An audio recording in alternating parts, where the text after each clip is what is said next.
सिमड़ीपाड़ सुरसुपुर खन 30 टी अतुरिन हड़ को विस्थापित कोआ। नोआ खबर सामांग ते हेजन तायम सुरसुपुरिन हड़ को भितिर रे हुला चमका नेल ᱧᱟᱢ आकना। नोआ मिट खबर जहां दो टाइम्स ऑफ इंडिया रे 24 तारीख हिलो छापा आकना, जहां रे दो ऑल मेना आका 30 टी अतुरिन हड़ को विस्थापित कोआ। मयूरभंज रेनांग नोआ सिमड़ीपाड़ जहां दो नेशनल फॉरेस्ट पार्क मेनते को घोषणा आका।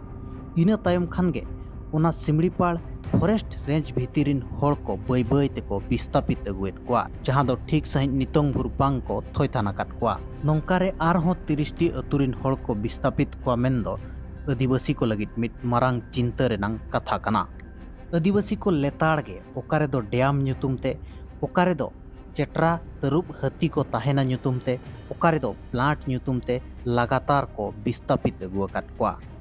सरकार ठेन नोआ रेकॉर्ड बनुआ दो नितोंग भुर तिनंग आदिवासी विस्थापित आकात कोआय आर तिनंगे थोयथान आकात कोआ नोआ रनांग चेत हों रेकॉर्ड गे बनुआ का।